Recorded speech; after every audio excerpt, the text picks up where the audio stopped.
সাত শ্রেণীর ব্যক্তিকে কিয়ামতের দিন আল্লাহ তাআলা আরশের ছায়ার নিচে ছায়া দিবেন। এই বিখ্যাত হাদিসটা আপনাদের সামনে উপস্থাপন করবার চেষ্টা করব এবং আশা করব যে আপনারা মনোযোগ দিয়ে শুনবেন, যাতে করে শেষে আপনাদের কাছ থেকে আমি 1-2 মিনিটের সামান্য কিছু ফিডব্যাক নিতে পারি যে আপনারা কতটুকু বুঝতে পারলেন। সো মনোযোগটা একেবারে আমার দিকে হবে, হ্যাঁ, ডানে বায়ে কোনো দিকে তাকানো যাবে না। হাদিসটি সহিহ বুখারীতে এসেছে আর হাদিসটির বর্ণনাকারী হচ্ছেন সাইয়েদনা আবু হুরায়রা রাদিয়াল্লাহু তাআলা আনহু।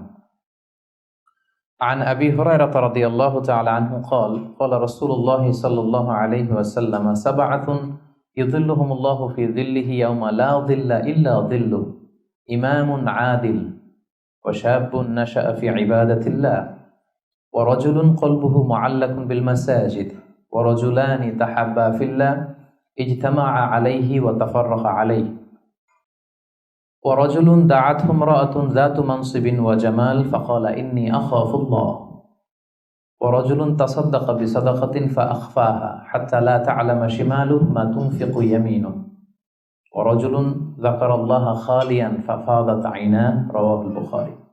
এটা হচ্ছে হাদিসের টেক্সট। তো আবু হুরায়রা রাদিয়াল্লাহু তাআলা আনহু বর্ণনা করেন যে আল্লাহ রাসূল সাল্লাল্লাহু আলাইহি ওয়াসাল্লাম তিনি বলেছেন, 7 শ্রেণীর ব্যক্তিকে, 7 ধরনের ব্যক্তিকে আল্লাহ তাআলা কিয়ামতের দিন in the day of judgement তার আরশের নিচে ছায়া দিবেন, যেদিন আল্লাহর আরশের ছায়া ছাড়া আর কোনো ছায়া থাকবে না। এর মধ্যে প্রথম শ্রেণী হচ্ছে ইমামুন আদিল, মানে the just ruler, the just king, ন্যায়পরায়ণ শাসক। প্রথম শ্রেণী হচ্ছে ন্যায়পরায়ণ শাসক বা রাষ্ট্রপ্রধান। 2 নম্বর হচ্ছে ওয়াশাবুন নাশা ফি ইবাদাতিল্লাহ, এমন যুবক যে তার যৌবনটাকে আল্লাহর ইবাদতে কাটিয়েছে। 3 নম্বর হচ্ছে ওয়ারাজুলুন কলবুহু মুআল্লাকুন বিল মাসাজিদ, এমন ব্যক্তি যার হৃদয়টা সবসময় মসজিদের সাথে লেগে থাকে, মসজিদের সাথে ঝুলে থাকে। 4 নম্বর হচ্ছে ওয়ারাজুলান তাহাব্বা ফিল্লাহ ইজতামা আলাইহি ওয়া তাফাররাকা আলাইহি, এমন 2 ব্যক্তি যারা একে অপরকে আল্লাহর জন্য ভালোবাসে, পৃথক হলেও আল্লাহর জন্য ভালোবাসাটা বজায় থাকে, একসাথে থাকলেও আল্লাহর জন্য ভালোবাসাটা বজায় থাকে। 5 নম্বরে হচ্ছে এমন ব্যক্তি দাআতহুম ইমরাআতুন যাতু মানসিবিন ওয়া জামাল, এমন ব্যক্তি যাকে সম্ভ্রান্ত বংশের খুব সুন্দরী, রূপসী, ভেরি বিউটিফুল লেডি, একজন নারী তাকে পাপ কাজের জন্য আহ্বান করেছে, কিন্তু সেই পাপ কাজে সাড়া না দিয়ে প্রত্যাখ্যান করে বলেছে ইন্নী আখাফুল্লাহ, আমি এই কাজ করতে পারবো না, কারণ আমি ভয় পাই একজনকে, তিনি কে? আমি আল্লাহকে ভয় পাই। 6 নম্বর হচ্ছে ওয়ারাজুলুন তাসাদ্দাকা বিসাদাকা ফাআখফাহা হাত্তা লা তা'লামা শিমালুহু মা তুনফিকু ইয়ামিনুহু, এমন ব্যক্তি যে গোপনে দান করে, এত গোপনে দান করে যে তার ডান হাত কি দান করে তার বাঁ হাত টের পায় না। সুবহানাল্লাহি ওয়া বিহামদিহি। 7 নম্বরে হচ্ছে ওয়ারাজুলুন যাকারাল্লাহা খালিয়ান ফাফাদাত আইনা, 7 নম্বর ব্যক্তি হচ্ছে এমন ব্যক্তি যে একা একা আল্লাহকে স্মরণ করে চোখের পানি ছাড়ে, আল্লাহকে স্মরণ করে, আল্লাহর জিকির করে, আল্লাহর ভয়ে তার অশ্রুসিক্ত হয়, তার চোখ বেয়ে দাঁড় করে পানি নামে। এই 7 শ্রেণীর ব্যক্তিকে আল্লাহ তাআলা আরশের নিচে ছায়া দিবেন, যেদিন কোনো ছায়া থাকবে না। এই হচ্ছে হাদিসের সরল বঙ্গা। আল্লাহ রাসূল সাল্লাল্লাহু আলাইহি ওয়াসাল্লাম বলেছেন, সাবআতুন ইউযিল্লুহুমুল্লাহু ফি যিল্লিহি ইয়াওমা লা যিল্লা ইল্লা যিল্লুহ, 7 শ্রেণীর ব্যক্তিকে আল্লাহ তাআলা আরশের নিচে ছায়া দিবেন, যেদিন আরশের ছায়া ছাড়া আর কোনো ছায়া থাকবে না। ইউযিল্লুহুমুল্লাহু ফি যিল্লিহি, আল্লাহ তাআলা সেদিন তার নিজের ছায়া দিবেন, বলতে উদ্দেশ্য হচ্ছে ফি যিল্লি আরশিহি, আল্লাহর আরশের ছায়ায় তিনি 7 শ্রেণীর ব্যক্তিকে সেদিন রাখবেন। আল্লাহর আরশের ব্যাপারে আপনারা শুনেছেন না, যে আর রহমানু আলাল আরশি ইস্তাওয়া, আল্লাহ তাআলা আরশের উপর পজিশন নিয়েছেন। আল্লাহ তাআলার পজিশন কোথায়? আরশের উপর। আরশ হচ্ছে মহাবিশ্বের সবকিছুর উপরে এটার অবস্থান। আমরা খালি চোখে উপরে কি দেখি? আকাশ। আসলে আমরা আকাশ দেখি না, এটা দেখি মহাশূন্য, স্পেস। প্রথম আকাশ যে কত বড় তার কোনো হিসাব নাই। এই যে পৃথিবী থেকে সূর্য 13 লক্ষ গুণ বড়, পুরো পৃথিবীটাই তো আমাদের দেখার সুযোগ হয়নি। এই পৃথিবীর চেয়ে নাকি এবার সূর্য কয় গুণ বড়? Can you imagine that? 13 লক্ষ গুণ বড়। সূর্যের চেয়ে এরকম কোটি কোটি গুণ বড় তারা আছে। এরকম বিলিয়ন বিলিয়ন তারা নিয়ে আমাদের গ্যালাক্সির নাম হচ্ছে মিল্কি ওয়ে। এটার পরে আরেকটা গ্যালাক্সি সবচেয়ে কাছের অ্যান্ড্রোমেডা, ওটা আরো বড়। ওইখানে বিলিয়ন বিলিয়ন ট্রিলিয়ন গ্যালাক্সি, এরকম প্রত্যেকটা গ্যালাক্সি ঘুরছে, প্রত্যেকটা তারা তাওয়াফ করছে মহাশূন্যে। এরকম হাজার কোটি তারা নিয়ে আমাদের প্রথম আকাশের মহাশূন্য। প্রথম আকাশ কিন্তু অনেক উপরে। এই যে নাসার বিজ্ঞানীরা, অমুক বিজ্ঞানীরা রকেট দিয়ে এখানে যায় ওখানে যায়, এরা প্রথম আকাশের 1,000,000,000 এখন অর্জন করতে পারেনি। ওই প্রথম আকাশের পরে হচ্ছে দ্বিতীয় আকাশ। ওই দ্বিতীয় আকাশের তুলনায় প্রথম আকাশটা কত ছোট শুনেন। আপনার হাতের আংটি যদি আপনি বিশাল মাঠের মধ্যে ছেড়ে দেন, একটা মরুভূমির মধ্যে ফেলে দেন, পুরো মাঠের তুলনায় হাতের আংটি যত ছোট, আল্লাহর দ্বিতীয় আসমানের তুলনায় আল্লাহর প্রথম আসমানটা ঠিক তত ছোট। দ্বিতীয় আসমান আরো বড়, তৃতীয়টা আরো বড়, যত উপরে ঊর্ধ্বাকাশের যত কাহিনী একটার চেয়ে একটা বড়, এরকম 7টা আকাশ। তার উপরে সিদরাতুল মুনতাহা, বর্ডার এরিয়া। তার উপরে লা জামান লা মাকান, ওইখানে সময়ের হিসাব নাই, স্পেস নাই, সময় নাই। কারণ আল্লাহর সময় দিয়ে বাঁধা যায়? আমাদের যেমন বসতে জায়গা লাগে, আল্লাহর পজিশন নিতে কি জায়গার প্রসঙ্গটা আসে না? কারণ লাইসা কামিসলিহি শাই, উনি কারো মতো না, উনি উনার মতো। ওয়ালাম ইয়াকুল্লাহু কুফুয়ান আহাদ, তার মতো কেউ নাই। তো তিনি কার মতো? তিনি তার মতো। তার মতো কেউ নাই, তো তিনি কার মতো? তিনি তার মতো। তার উপরে হচ্ছে আল্লাহর কুরসি, তার উপরে আল্লাহর আরশ, সেখানে আল্লাহর পর্দা। এই পর্দার পেছনে আল্লাহ তাআলার সত্তা। আমাদের বাড়ির পর্দাগুলো কি দিয়ে তৈরি বলেন তো? কাপড় দিয়ে। আল্লাহর পর্দাগুলো আলো দিয়ে তৈরি, নূরের পর্দা। পর্দাটাই আলো। এজন্য সাহাবারা জিজ্ঞেস করেছিলেন, ইয়া রাসূলুল্লাহ হাল রাআইতা রাব্বাক, আপনি কি মেরাজের রাতে আপনার রবকে দেখেছিলেন? রাসূল সাল্লাল্লাহু আলাইহি ওয়াসাল্লাম বলেছিলেন, নূরুন আন্না আরাহু, উনি তো নূর, আলোর পর্দা, চোখ ঝলসে যাওয়ার মতো অবস্থা, আমি কিভাবে দেখবো? তার মানে সরাসরি দেখেননি। আল্লাহ তাআলার সাথে সিক্রেট মিটিং হয়েছিল, কনভারসেশন হয়েছিল, কথাবার্তা হয়েছিল। তার উপরে হচ্ছে আরশ। ওই আরশের ছায়ার নিচে কিয়ামতের ময়দানে আল্লাহ তাআলা 7 শ্রেণীর ব্যক্তিকে স্থান দিবেন। কয় শ্রেণীর? 7 শ্রেণীর ব্যক্তিকে স্থান দিবেন, যে দিনটা হবে 50 আলফা সানাহ মিম্মা তা'উদ্দুন, 50,000 বছরের সমান একটা দিন, কিয়ামতের দিন। 50,000 বছর। মানুষগুলো সব হয়রান হয়ে যাবে। ইউহশারুন নাসু ইয়াউমাল কিয়ামাতি হুফাতান উরাতান মুশাতান গুরলা। রাসূল সাল্লাল্লাহু আলাইহি ওয়াসাল্লাম বললেন, প্রতিটি মানুষ হুফাত, কারো পায়ে জুতা নেই। আমাদের প্রত্যেকের জুতা আছে না আজকে? সেদিন জুতা থাকবে না। উরাতান, নেকেট, উলঙ্গ। গাড়ি নাই, কিছু নাই, ঘোড়া নাই, গুরলা, জন্মদিনের পোশাকে সবাই পাগলের মতো। আম্মাজান আয়েশা বলেন, ইয়া রাসূল, এটা কেমন কথা? কারো গায়ে যদি ড্রেস না থাকে তো সবাই লজ্জা পাবে না? একে অন্যকে দেখে হাসাহাসি করবে না? আল্লাহ রাসূল সাল্লাল্লাহু আলাইহি ওয়াসাল্লাম বললেন, লিকুল্লি ইমরিইম মিনহুম ইয়াওমা ইদিন শাআনু ইউগনি। আয়েশা, সেদিনটা এত ভয়ঙ্কর হবে যে অন্যের কি অবস্থা এটা চিন্তা করতেই সে ভুলে যাবে। নিজের অবস্থা নিয়ে এত পেরেশানিতে সে থাকবে, ঘর্মাক্ত, ক্লান্ত, শ্রান্ত, পেরেশান। সূর্যটা একেবারে মাথার কাছে চলে আসবে। সূর্যের তাপে মাথার মগজগুলো গলে নাকের ছিদ্র, কানের ছিদ্র দিয়ে বেয়ে বেয়ে পড়বে। জিহ্বাটা কুকুরের মতো বেরিয়ে আসবে সামনের দিকে। মানুষ হাঁপাতে থাকবে, দৌড়াতে থাকবে, ক্লান্ত শ্রান্ত, কেউ কাউকে চেনে না। ইয়াউমা ইয়াফিরুল মারউ মিন আখিহি ওয়া উম্মিহি ওয়া আবিহি ওয়া সাহিবাতিহি ওয়া বানিহি। ভাই ভাইকে চিনবে না, পরিচয় দিবে না। মা ছেলেকে দেখে পরিচয় দিবে না, বন্ধু বন্ধুকে দেখে পরিচয় দিবে না। সবাই ইয়া নাফসি ইয়া নাফসি। ওই ভয়ঙ্কর দিনে আল্লাহ তাআলা 7 শ্রেণীর লোককে তার আরশের নিচে ছায়া দিবেন। আমরা কি চাই না যে আমরা ওই 7 শ্রেণীর অন্তর্ভুক্ত হই? আমরা আল্লাহ তাআলার কাছে কামনা করি আমরাও যেন সেই 7 শ্রেণীর অন্তর্ভুক্ত হয়ে সে ভয়ঙ্কর দিনে আল্লাহ তাআলার আরশের নিচে ছায়া পেতে পারি। আরো জোরে আমরা সবাই পড়ি আমিন। ওই 7 শ্রেণীর ব্যক্তিদের মধ্যে প্রথম শ্রেণী হচ্ছে ইমামুন আদিল, ন্যায়পরায়ণ শাসক, the just ruler, the just king. যেই বাদশাহ, যেই শাসক, যেই কিং তার প্রজাদের প্রতি ন্যায়পরায়ণ ভাবে বিচার করে, ইকুয়ালি ট্রিট করে সবাইকে, কারোর উপর জুলুম করে না। কারণ আল্লাহ তাআলা জুলুম পছন্দ করেন না। আল্লাহ কি কারোর উপর জুলুম করেন? কিয়ামতের দিনের বিচারে তিনি কারোর উপর জুলুম করবেন? আল্লাহ তাআলা বলেন, ইন্নী হাররামতু যুলমা আলা নাফসি, আমি আমার উপর জুলুমকে হারাম করেছি, ফালা তাযালামু, তাই তোমরাও তোমাদের উপর জুলুম করো না, খবরদার। আর যুলমু যুলুমাতুন ইয়াউমাল কিয়ামা, যারা এই পৃথিবীর বুকে কারো উপর জুলুম করবে, এই জুলুমটা জুলুমাত হয়ে, অন্ধকার হয়ে তার কাঁধে চেপে বসবে কিয়ামতের দিন। সো আল্লাহ তাআলা প্রথম 7 জনের মধ্যে সর্বপ্রথম যাকে আরশের নিচে ছায়া দিবেন তিনি হচ্ছেন ইমামুন আদিল, just king, the just ruler, ন্যায়পরায়ণ শাসক, যারা আদালতের সাথে কাজ করে। ইন্নাল্লাহা ইয়া'মুরুকুম বিল আদলি ওয়াল ইহসান, আল্লাহ তাআলা এই আদালতের ব্যাপারে, জাস্টিসের ব্যাপারে সবসময় তিনি আদেশ করেন। জাস্টিস ভায়োলেট হয়, ন্যায়পরায়ণতা, ইনসাফ, এটা ভায়োলেট হয়, এটা আল্লাহ তাআলা কখনো চান না।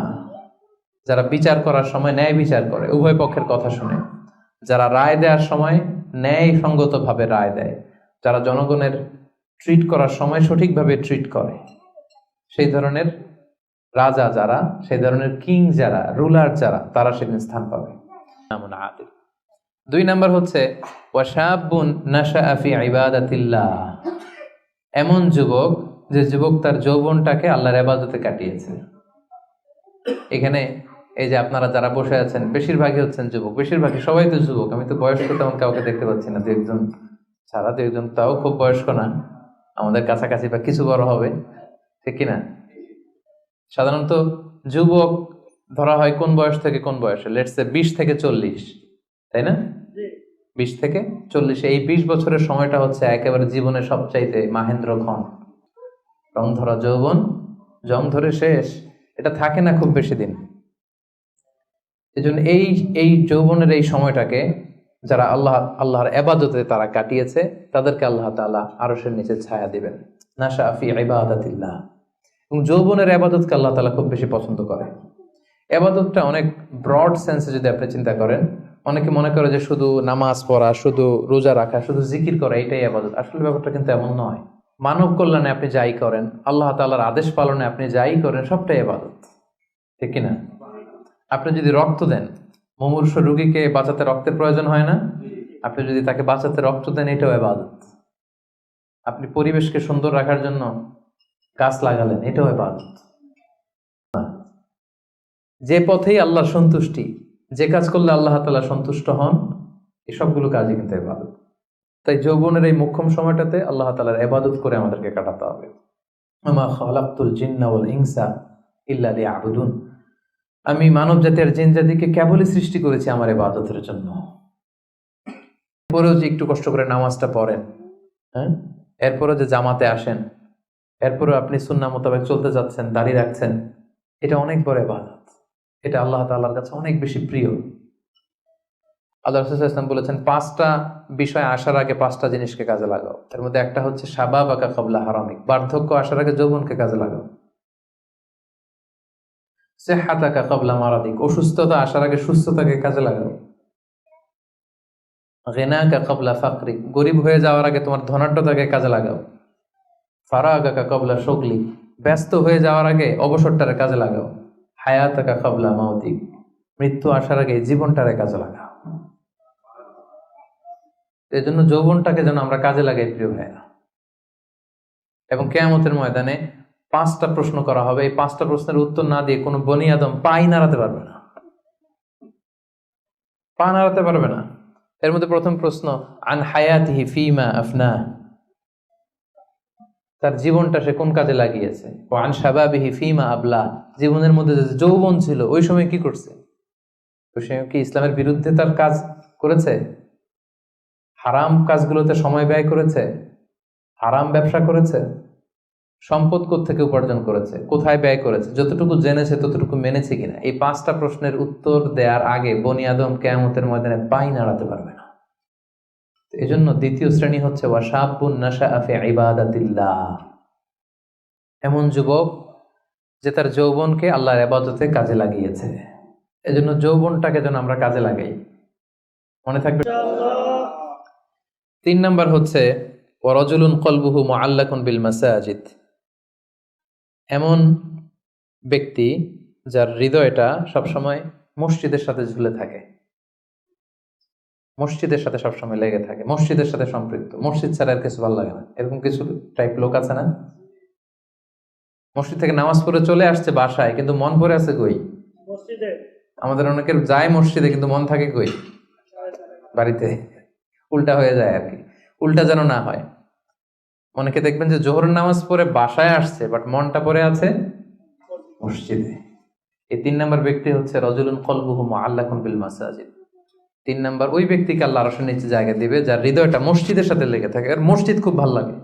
একটা হাদিস আল্লাহ রাসূল সাল্লাল্লাহু আলাইহি ওয়াসাল্লাম বলেছেন যে মান গাদা ইলাল মসজিদি আও রাহা আ'আদাল্লাহু লাহু নুজুলান ফিল জান্নাতি কুল্লামা গাদা আও রাহা। সকাল সন্ধ্যা যে ব্যক্তি সবসময় মসজিদে যায়, যতবার সে মসজিদে যাবে ততবার আল্লাহ তাআলা জান্নাতের মধ্যে তার জন্য স্পেশাল একটা অ্যাপার্টমেন্ট তৈরি করবেন, স্পেশাল একটা বানকুয়েট হল তৈরি করবেন। এই যে এরকম বানকুয়েট হল, যেখানে তার হসপিটালিটি, তাকে আপ্যায়নের জন্য ফেরেশতারা বসে থাকবে। আল্লাহু আকবার। চতুর্থ শ্রেণী হচ্ছে রজুলানি তাহাব্বা ফিল্লাহ ইজতামা আলাইহি ওয়া তাফাররাকা আলাইহি। এমন দুই ব্যক্তি যারা একে অপরকে আল্লাহর জন্য ভালোবাসে, যারা একে অপরকে আল্লাহর জন্য ভালোবাসে। আল্লাহর জন্য ভালোবাসা, তারা যাই করে আল্লাহর জন্য করে। আমরা একে অপরের সাথে দেখা হলে বলি না ভাই উহিব্বুকা ফিল্লাহ, আপনাকে আমি আল্লাহর জন্য ভালোবাসি, বলি না? এই যে আল্লাহর জন্য ভালোবাসা, একে অপরকে আল্লাহর জন্য যদি কেউ ভালোবাসে, এই দুইজন লোককে আল্লাহ তাআলা সেদিন আরশের নিচে ছায়া দেবে। হাদিসে কুদসিতে আল্লাহ তাআলা সেদিন বলবেন আইনাল মুতাহাব্বুনা বিজালালি, আমার জন্য একে অপরকে ভালোবাসছি তারা কোথায়? কোথায় তোমরা যারা আমার জন্য একে অপরকে ভালোবেসেছো, কোথায় তোমরা আসো? আজকে উযিল্লুকুম ফি যিল্লি ইয়াওমা লা যিল্লা ইল্লা যিল্লি, আজকে আমার আরশের নিচে আমি তোদের ছায়া দিয়ে রাখবো। আজকে আমার দেয়া ছায়া ছাড়া আর কোনো ছায়া নাই। তাই আমরা একে অপরকে যারা আল্লাহর জন্য ভালোবাসবো, তাদেরকে আল্লাহ তাআলা সেদিন আরশের নিচে ছায়া দিবেন। সুবহানাল্লাহ পড়েন। আল্লাহর জন্য ভালোবাসা কি? যাকে দেখলে আল্লাহর কথা স্মরণ হয়, তার কথা শুনলে আল্লাহর কথা স্মরণ হয়, তার সাথে বসলে আখেরাতের কথা স্মরণ হয়, এমন বন্ধু। আরেকজন আছে, এর সাথে বসলেই শুধু হিন্দি সিনেমার গান, এর সাথে বসলেই শুধু হারাম আলাপ, এর সাথে বসলেই অপ্রয়োজনীয় কথাবার্তা, অন্যের গীবত, চগলখড়ি, ব্যাকবাইটিং, এগুলো। এটা আল্লাহর জন্য তার সাথে সম্পর্ক নয়, তার সাথে সম্পর্কটা আমার আল্লাহর জন্য। 5 নাম্বার হচ্ছে ওয়ারাজুলুন দাআতহু ইমরাআতুন যাতু মানসিবিন ওয়া জামাল। এমন লোক, দাআতহু ইমরাআতুন যাতু মানসিবিন ওয়া জামাল, এমন ব্যক্তি যাকে কোনো সম্ভ্রান্ত, ডিগনিফাইড এন্ড প্রেস্টিজিয়াস ফ্যামিলির খুব দেখতে সুন্দর, গর্জিয়াস, বিউটিফুল কোনো লেডি তাকে পাপ কাজের জন্য আহ্বান করলো, বিবাহ বহির্ভূত সম্পর্কের জন্য, দৈহিক সম্পর্কের জন্য আহ্বান করলো, এবং সে চাইলেই এই অশ্লীল কাজে, এই ব্যভিচারে, এই পাপ কাজে জড়িত হয়ে যেতে পারত, কিন্তু সে সেটা করেনি, সুযোগ পেয়েও এই কাজ করেনি। বরং সে সাহসিকতার সাথে বলেছে ইন্নী আখাফুল্লাহ, আমার পক্ষে এই প্রপোজাল, এই প্রস্তাব মেনে নেওয়া সম্ভব নয়, কারণ আমি একজনকে ভয় করি, তিনি কে? যাদের হৃদয়ে আল্লাহর ভয় আছে, তাদের দ্বারা এই পাপ কাজ করা সম্ভব? সম্ভব না। ইন্নী আখাফুল্লাহ, আমি আল্লাহ তাআলাকে ভয় করি। জুলাইখা যখন ইউসুফ আলাইহিস সালামের প্রেমে মত্ত হয়ে, পাগল হয়ে নিজেকে প্রেজেন্ট করেছিল যে ইউসুফ আমি তোমার প্রেমে পাগল, পৃথিবীর কেউ টের পাবে না, 7টা তালা মেরেছে দরজায়, এই রাজপ্রাসাদের সিক্রেট রুম, আসো আমরা একে অপরের সাথে এই কাজে লিপ্ত হই। ইউসুফ আলাইহিস সালাম বলেছিলেন একই কথা, মাআযাল্লাহ, মাআযাল্লাহ, আমি আল্লাহর কাছে এই পাপ কাজ থেকে পানাহ চাই, আমার পক্ষে সম্ভব না, কারণ পৃথিবীর কেউ দেখে না, কিন্তু দেখে কে? আমার যে উম্মত আমাকে 2টা অঙ্গের গ্যারান্টি দিবে যে এই 2 অঙ্গ দিয়ে সে কোনো পাপ করবে না, তাহলে ওই উম্মতকে আমি জান্নাতের গ্যারান্টি দিয়ে দিলাম। অঙ্গ 2টা কি? এক হচ্ছে 2 চোয়ালের মাঝখানে যে অঙ্গটা থাকে, মানে জিহ্বা, আরেক হচ্ছে 2 পায়ের মাঝখানে যেটা থাকে, প্রাইভেট, মানুষের লজ্জাস্থান। এই 2টা অঙ্গের গুনাহ করবে না বলে যদি কোনো উম্মত আমার গ্যারান্টি দেয়, আমি আমার ওই উম্মতকে জান্নাতের গ্যারান্টি দিব। 6 নাম্বার হচ্ছে রাজুলুন তাসাদ্দাকা বিসাদাকাতিন ফাআখফাহা, এমন ব্যক্তি যে গোপনে দান করে। কিভাবে দান করে? গোপনে। কতটা গোপনে দান করে? হাত্তা লা তা'লামু শিমালুহু মা তুনফিকু ইয়ামিনুহু, এত গোপনে দান করে যে তার ডান হাত কি দান করেছে, বাম হাত সেটা টের পায় না। সুবহানাল্লাহ। এই হাত দিলে কি এই হাত সাথে থাকবে না? তারপরও আল্লাহ রাসূল সাল্লাল্লাহু আলাইহি ওয়াসাল্লাম হাদিসের ভাষ্যটা, বাক্য চয়নটা এমন ভাবে করেছেন যে এত গোপনে দেয় যে এই হাত কি করে, এই হাতই জানে না, এই হাত কি করে, এই হাতই জানে না, গোপনে দান করে। প্রকাশ্যে দান করা জায়েজ, দেখিয়ে দান করা জায়েজ আছে, কিন্তু শ্রেষ্ঠ দান, ভালো দান হচ্ছে গোপনে দান। কারণ লোক দেখানো মানসিকতা নিয়ে নিয়ে করলে এটা আল্লাহ কবুল করে না। কারণ ওইখানে সে দুইজনের সন্তুষ্টি চাচ্ছে, লোকেও ভালো বলুক, আল্লাহও ভালো বলুক। নো, আল্লাহ এটা নেবেন, এই শিরক করে ফেলছেন। শিরক মানে আল্লাহর সাথে যদি কাউরে আবার সাথে চান, আপনি অন্য কাউকে চাইতে পারবেন না, দেখাতে হবে একজনকে, তিনি কে? এটাকে বলা হয় শিরকুল আসকার, ছোট শিরক। লৌকিকতা, লোক দেখানো মানসিকতা, এটা ছোট শিরক, বড় শিরক না, এটা ছোট শিরক। সো এই লৌকিকতার মানসিকতা আমাদেরকে বন্ধ করতে হবে। অনেক দানবীর, দানশীল ব্যক্তি কিয়ামতের দিন জাহান্নামে যাবে। আল্লাহ বলবে যাও, go to the hell fire, জাহান্নামে যাও। সে বলবে আল্লাহ আমি তো কোটি কোটি টাকা দিয়েছি, ইয়াতিমখানা করলাম, মসজিদ করলাম, এটা করলাম, চ্যারিটি ফাউন্ডেশন করলাম, এত দান সদকা করার পরে আমি জাহান্নামে যাব? আল্লাহ বলবেন সেটা তুমি করেছো, মানুষ তোমাকে হাতেম তাই বলবে, দানবীর বলবে, তোমাকে বিজনেস ম্যাগনেট বলবে, নাম ফুটানোর জন্য বলছো। তো নাম তো দুনিয়াতে হয়েছে, যেটা চাইছিলে ওটা তো পাইছো, আমার কাছে কি? আমার কাছে তোমার জন্য কিছু নাই, যাও জাহান্নামে যাও। ওইরকম দানশীল যেন আমরা না হয়, আল্লাহ আমাদেরকে হেফাজত করুন। গোপনে দান, তুতফিউ গাদাবার রব, গোপন দান আল্লাহর রাগকে প্রশমিত করে, আল্লাহর রাগকে কমিয়ে দেয়। গোপন দান, জন্য এই গোপন দানটা খুবই জরুরি। মুসনাদে আহমদ ইবনে হাম্বলের একটি হাদিস, পৃথিবী যখন আল্লাহ বানালেন, পৃথিবী কাঁপতে আরম্ভ করেছে, হেলে দুলে পড়ছে।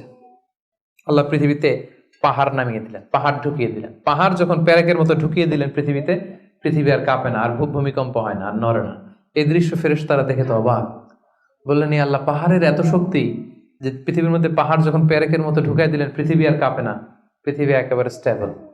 ইয়া রাব্বি হাল মিন খালকিকা শাইউন আশাদ্দু মিনাল জিবাল, আল্লাহ আপনার সৃষ্টির মধ্যে পাহাড়ের চাইতে শক্তিশালী কি কিছু আছে? ফেরেশতারা জিজ্ঞেস করতেছে। আল্লাহ বলেন আছে। কি সেটা?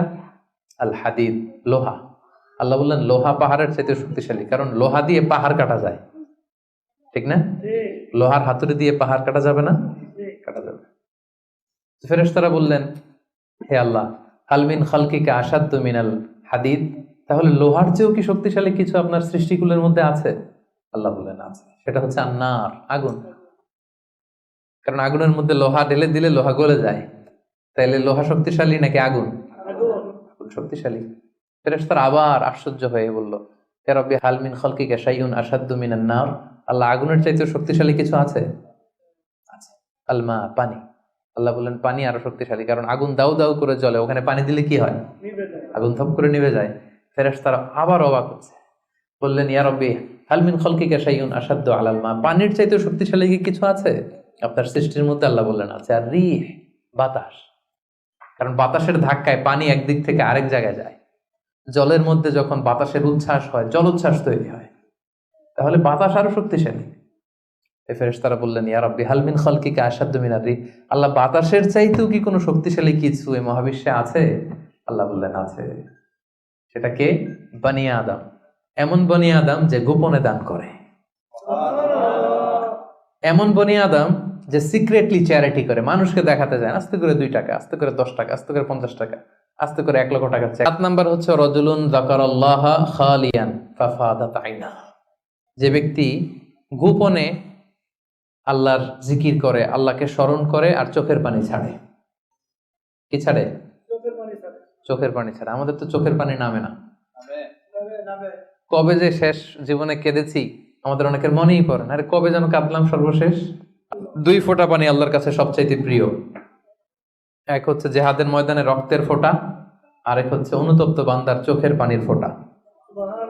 জাহান্নামের আগুন কি দুনিয়ার আগুনের মতো? অনেক শক্তিশালী, পৃথিবীর কোনো কিছু এটাকে নিভাতে পারে না, কিছু না। শুধু পারে একটা জিনিস, সেটা হচ্ছে চোখের পানি। সেটা কি? চোখের পানি শুধু জাহান্নামের আগুনকে নেভাতে পারে। এজন্য রাসূল সাল্লাল্লাহু আলাইহি ওয়াসাল্লাম আল্লাহ তাআলার কাছে বলতেন আল্লাহুম্মা ইন্নী আউযু বিকা আন আইনিন লা তাদমা, আল্লাহ ওই চোখ থেকে আমি পানাহ চাই যে চোখ কাঁদে না, যে চোখ দিয়ে পানি নামে না, এরকম চোখ আমি চাই না। আল্লাহ এমন চোখ আমি চাই যে চোখ তোমার ভয়ে অশ্রু বিসর্জন দেয়। তাহলে সর্বশেষ শ্রেণী হচ্ছে যে ব্যক্তি গোপনে আল্লাহরে ডাকে আর আল্লাহর ভয়ে চোখের পানি ছাড়ে।